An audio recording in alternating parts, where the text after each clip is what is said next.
Hello, देखो सबसे important question है जो बहुत स्मार्ट है, 23 नंबर क्वेश्चन। प्लीज़ ध्यान देना, एक बार नहीं बनेगा, नहीं पर समय दूसरा समझना क्या है। हम ये बार बार बोले थे, कसम खा लो कि नया पार्टनर तो आता है तो कंपल्सन के रूप में प्रीमियम लाता ही है। और प्रीमियम किसके लिए? जो पार्टनर सेक्रीफाइस करता है। लेकिन आप पढ़े होंगे पहले भी कि जो एग्जिस्टिंग पार्टनर है, अगर उसका भी रेशियो पहले से बढ़ जाता है तो उस भाई साहब को भी कॉम्पनसेशन देना पड़ता है उस शख्स को जिसने सेक्रीफाइस किया। पर टेक्निकल डिफरेंस यही है कि नया पार्टनर जो आता है वो गुडविल का अमाउंट के पास ऑप्शन है कि गुडविल का अमाउंट वो कैश में लाता है, फुल्ली, पार्शियली, या फिर एबल नहीं है तो उसकी कैपिटल एडजस्ट करते हैं। यहाँ बाय डिफॉल्ट जो कोई एग्जिस्टिंग पार्टनर है उसका गेन अगर होगा तो बाय डिफॉल्ट क्या करेंगे, उसको हम लोग सीधा कैपिटल से एडजस्ट करेंगे। No need to brought the amount of goodwill in cash by the existing partner. Understood? तो यहाँ पर देखो सबसे इंपॉर्टेंट चीज क्या है, पढ़ो पहले क्वेश्चंस को कि B and C are in partnership sharing profit and losses 3:1। ठीक है, they admitted D as a partner in the firm. सारा क्वेश्चन का टर्म वही, लेकिन कंडीशंस क्वेश्चन वही है, वही बी सी है, वही डी है, लेकिन सब में डी का टर्म एंड कंडीशन अलग अलग है। यहाँ बी सी का 3:1 रेशियो, तो ओल्ड रेशियो दिया और 3:1। They admitted D as a partner in the firm, वो डी को पार्टनर बनाया और डी पेज प्रीमियम 15 लाया 1/3 के लिए, 1/3 के लिए लाया है, ठीक है ना, of the profits of the firm. तो फर्म से सीधा क्लेम किया फर्म से, तो फर्म का जो प्रॉफिट होगा 1/3 दे देना इसको। तो 1/3 देने के बाद क्या बचेगा? 2/3। तो 2/3 को प्लीज ये 3:1 में मत बांटना, क्योंकि यहाँ रिलेशन लोग का चेंज हो गया। साफ लिखा है as between themselves B and C agree to share future profit and loss equally. अनिक कहने का मतलब है कि 1/3 देने के बाद भाई साहब आप ओल्ड मोड में मत चले जाना कि ओल्ड मोड का मतलब 3:1 जैसे बांटा तो ऐसे बांटेगा।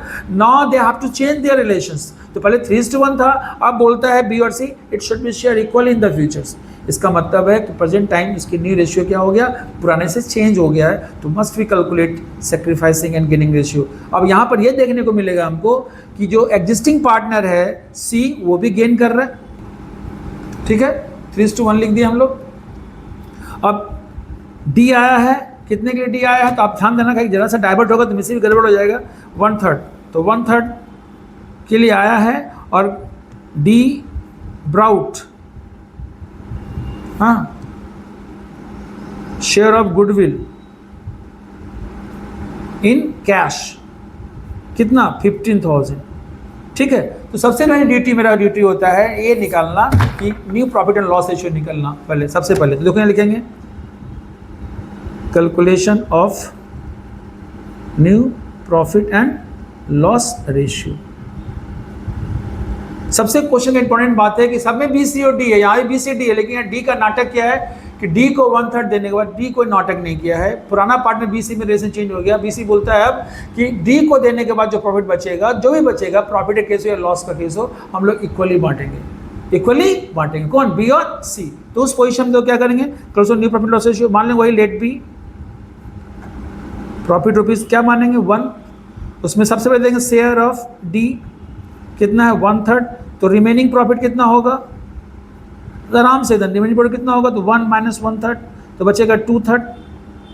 इसी में बांटेगा कौन? बी और सी। लेकिन बी और सी भाईजान 3:1 में नहीं बांटेगा, तो रिलेशन चेंज हो गया, लोग क्या हो गया, इक्वल हो गया। तो अब कैसे निकालेंगे, तो बी शेयर निकालेंगे, बी शेयर 2/3 का 1/2, क्योंकि बोला है कि इन फ्यूचर में बी और सी इक्वली बांटेगा। तो अब इस 2/3 को इस 3/4 में नहीं करेंगे, सीधा 2/3 को 1/2 कर देंगे, तो 2 कितना हो जाएगा 6, और सी का निकालेंगे 2/3 का, इसका भी 1/2, तो 2/6। तो अब नया रेशियो क्या हो गया, देखो ध्यान से, बी सी और डी। बी का कितना हुआ 2/6, सी का कितना हुआ 2/6, और डी का तो पता ही है कितना है 1/3। इसको 2 से मल्टीप्लाई कर देंगे तो सब हो जाएगा 2:2:2, या इसको बोल सकते हैं हम लोग 1:1:1। गौर करो यहाँ पर बी सी का रिलेशन पहले 3:1 था, अभी कितना 1:1। रिलेशन क्या हो गया, चेंज हो गया। तो आपको निकालना होगा, क्या रेशियो निकालना होगा, गेनिंग रेशियो निकालना होगा। किसका रेशियो बढ़ गया, तो बी का तो सेक्रीफाइस कर रहा है, याद रखना बी सेक्रीफाइस कर रहा है, तो बी का कैसे निकालेंगे हम लोग, तो यहाँ लिखेंगे calculation of sacrificing and gaining ratio. ये ध्यान रखना तुम, क्योंकि बी तो सेक्रीफाइस कर रहे हो कि बी का था 3:1, 75% था, अभी सी की औकात देख, वो बी के बराबर हो गया। तो बी तो गेन कर रहा है और डी तो खैर गेन कर ही रहा है, क्योंकि सारा लफड़ा तो वही किया है गुडविल का। अब देखो बी कितना सेक्रीफाइस किया है, तो सेक्रीफाइसिंग रेशियो बराबर क्या होता है, old ratio minus new ratio. Old कितना है, ओल्ड था उसका 3/4 और न्यू निकला है अभी कितना 1/3। तो यहाँ 12 निकला, 4 से भाग में 3 तिया 9 -4, 3 चौक 12 4, तो 5/12। ये सेक्रीफाइस कौन किया, बी। बी याद रखना 5/12 सेक्रीफाइस किया, प्लीज ध्यान देना, बी सेक्रीफाइस किया 12, जबकि तुम्हारा सी तो 1/3 के लिए आया है, सॉरी डी, इसका मतलब सी भी गेन किया है। देखो सी का गेन कितना निकाल, अब सी का निकालेंगे गेन।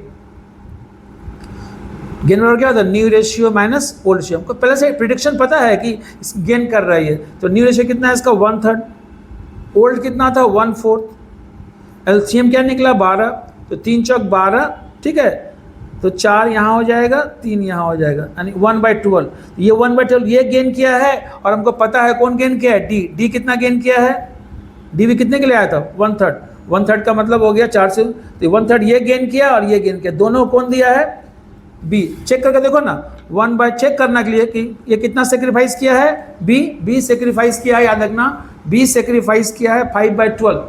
अब कौन कौन गेन किया है, तो डी कितना गेन किया 1/3, डी गेन इसलिए किया कि डी न्यू पार्टनर है, पहले इसके एग्जिस्टेंस 0 था, और सी कितना गेन किया 1/12, जोड़ के देखो 1/12 प्लस 1/3, ये निकलना चाहिए तुम्हारा 5/12 के बराबर निकलना चाहिए। अब देखो कैसे, तो 12 और 3 का लघुत्तम निकालेंगे, 12 ही निकलेगा भाई मेरे, तो ये 1 निकल गया, यहाँ पर 4, तो 5/12 याद रखना, यानी सी और डी मिला करके कितना होता है 5/12। दोनों को त्यागने वाला कौन है, सेक्रीफाइस करने वाला कौन है, ए अकेला सेक्स है, तो ए बोल रहे हैं बार बार, सॉरी, सी गेन किया 1/12, डी गेन किया 1/3, दोनों को जोड़ेंगे 1/12 1/3 निकला 5/12। 5/12 कौन सेक्रीफाइस किया है, बी किया 5/12, तो बी को कंपनसेशन मिलेगा 5/12 के लिए। अब देखो सबसे इंपॉर्टेंट बात है यहाँ पर, ध्यान देना, समझने की बात है, बी कितना सेक्रीफाइस किया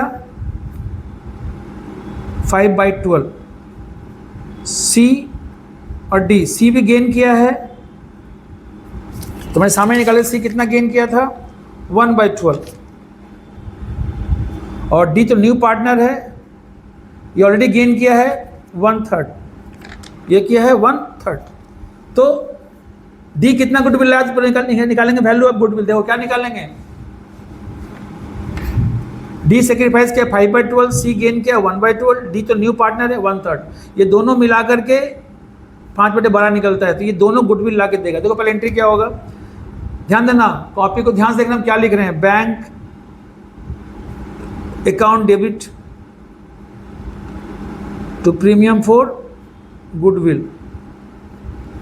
डी लाया है गुडविल कितना रुपया 15,000, कैश के रूप में लाया, तो पहले 15 की एंट्री कर दी हम लोग, ठीक है, bank account debit premium for goodwill. अब देखो यहाँ लिखेंगे डेबिट करेंगे, यहाँ पर जो सबका सब किसको मिलेगा, सबका सब बी को मिलेगा, तो premium for goodwill account debit 15,000 to 20 capital account, लेकिन बी को कितना से क्रेडिट करेंगे ये इंपॉर्टेंट है। तो देखो यहाँ पर क्या करेंगे, पूरे फर्म में गुडविल निकालेंगे, वैल्यू ऑफ गुडविल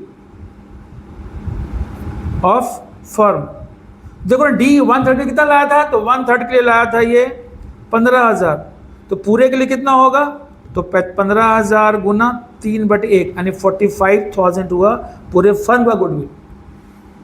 और इस 45 याद रखना 1/3 के लिए 15,000 है, पूरे के लिए कितना होगा 45,000। अब ये कितना सेक्रीफाइस किया है, तो 5/12 सेक्रीफाइस किया है, तो 45,000 का 5/12 है ना, तो 3 चौक 12, 3 का 3, 3 पचे 15, और फिर 4 तिया 12, 4 सत्ते 28, 4 पंचे 20, तो निकला 0, 5 25, 5 से 35, 2 37, 5 में 18,750 रुपया डिजर्व करता है बी। तो बी को यहाँ लिखेंगे 18,750, ध्यान रखना कितना लिखा 18,750, क्योंकि यहाँ पे पूरे फर्म का गुडविल निकला है 45,000 है ना, तो सामने देखो पूरा फर्म का निकला 45,000, ये 45,000 किसके अनुसार, डी के अनुसार, जिसमें बी सेक्रीफाइस कितना किया 5/12, तो 5/12 45,000 का होता है 18,750। तो बी को किसी सूरत में 18,750 मिलेगा, जिसमें डी कितना लाया था, 15,000 रुपया लाया था। ये 15,000 क्या bank account debit to premium पर गुडविल 15,000, ये सब कहाँ चला गया, बी में। लेकिन बी कितना डिजर्व करता है,